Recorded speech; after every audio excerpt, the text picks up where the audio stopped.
story in Diablo IV will appeal to both new players and hardcore Diablo fans. And when writing this next chapter, we really wanted to return to our darker roots. Sanctuary is in a very interesting state right now. It's 50 years after Reaper of Souls from Diablo III, where half of the population was exterminated by an archangel. The world has seen quite a bit of changes, quite a bit of scarring from its wounds that have not totally healed. In these years of death and decimation, power vacuums have opened up and been filled by various factions you'll actually get to interact with in Diablo IV. Heroes of the past that we've known and loved have long since faded into memory, as well as an iconic order known as the Haradrim. The world is a bit broken and wounded, and it's in this fragile state that Inarius and Lilith return, and they are the makers of Sanctuary, and their return may not mean the best for humanity. Before Sanctuary was created, the heavens and the hells were battling each other in a non-stop war. Our Sanctuary was created by disenfranchised rebel angels and demons that wanted out. They didn't want to be a part of this never-ending war because there was literally no point. Two of those people were Inarius and Lilith. Lilith is a demon and Inarius is an angel. They were part of the eternal conflict between heaven and hell, in which they were constantly fighting with each other. When Lilith captured Inarius, she was ready to torture him, but when she learned that they're of like mind, she became his partner in crime. They stole a singular, most important object known as the World Stone, a massive, iconic, mountain-sized gem that has the ability of creation. Inarius and Lilith helped to create the world of Sanctuary. And that's where the name of the world comes from. It was their sanctuary to hide away from the eternal conflict. They both have similar goals, but as an angel and as a demon, have different ways of going about it. Inevitably, it wasn't going to last. They've clashed multiple times throughout the history of the Diablo universe, and the last time they met, Inarius banished Lilith from the world and locked her in this realm of darkness. We wouldn't see Lilith again until the cinematic By Three They Come, when a mysterious figure pulled her back into Sanctuary and set her loose on the world she helped create.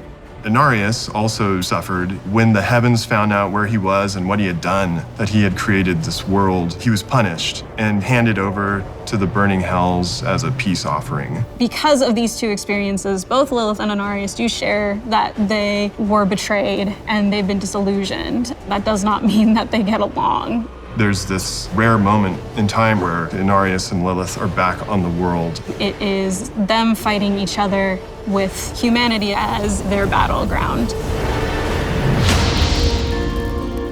When the story of Diablo IV begins, this wanderer is trudging through the snowstorm in a place called the Fractured Peaks. Really, they're just looking for some shelter. The player character in Diablo IV is whoever the player wants to be. Are they running from something? Are they running to something? What kind of a person are they? We leave that up to them to decide. They are seeking refuge from this blistering cold that saturates everything within the Fractured Peaks. They find a cave, and it is that moment where they're pulled into the bigger events of Sanctuary, these monumental moments that will be taking place that will shape and shake the world.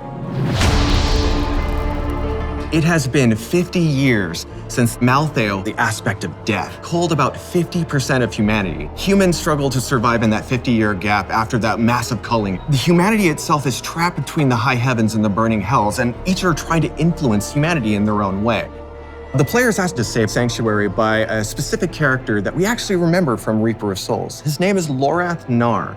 Lorath in Diablo IV is not the same Lorath from Diablo III, Reaper of Souls. He's a changed man. He was a member of the Haradrim. And the Haradrim is this secretive order of scholars and mages who protect the world from demons and other supernatural threats. Lorath is much older and weathered from the things that he's seen. He is struggling with who he is with the Haradrim and even without the Haradrim. When Lorath learns of the player's interactions with a being that he remembers very well, he pulls him into this mission to stop Lilith. They will need to try to figure out a way to survive in the world of Sanctuary in all of its turmoil since Lilith has come back. We have a lot of new characters that you'll be experiencing in the world of Sanctuary. One of them is Prava. She leads the Cathedral of Light. The Cathedral of Light is a militaristic faction led by Inarius. Inarius is the ultimate supreme leader, but she handles the day-to-day. She acts as a bridge between Inarius and the other followers of the Cathedral of Light.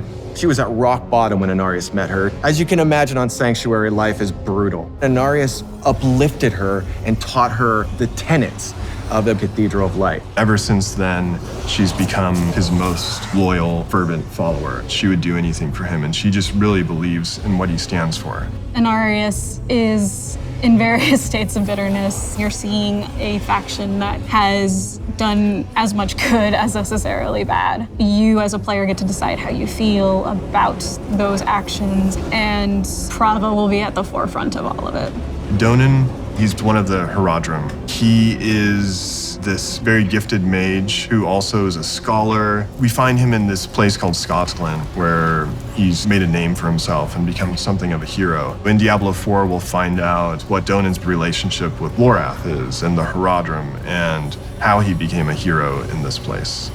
Neyrelle is this young adventurer. She has traveled the world with her mother, looking for lost artifacts. She's spent her life going through old ruins and reading old texts and learning these arcane things. Together, they're searching for the remnants of the Haradrim. They believe in finding that, they'll find some purpose. She is someone who is very intent on stopping Lilith, so she becomes a very strong ally for you and for Lorath throughout the game. It's through her actions that Lorath and the group that you will follow will come to contend against Lilith. Something that we tried to do from a narrative perspective is create people that are living in a very dark place, but still trying their best to live. They'll have some scars, but they also have these pieces of beauty and humanity. We wanted to ground them in the circumstances of the world and make them feel real and relatable. With Diablo IV, you're very much watching a tragedy unfold. It's definitely a story that we wanted to create around people, not just the apocalyptic elements that surround the story. And that's something that we really sought to bring to you as a part of the Diablo narrative. Lilith is free, she has some followers, and she's back on her old business. She's gonna corrupt us or try to turn us to her side for her own ends. The story of Lilith and Inarius is the darkest story we've ever told, and it expands the mythos of Sanctuary and the lore of the series like never before.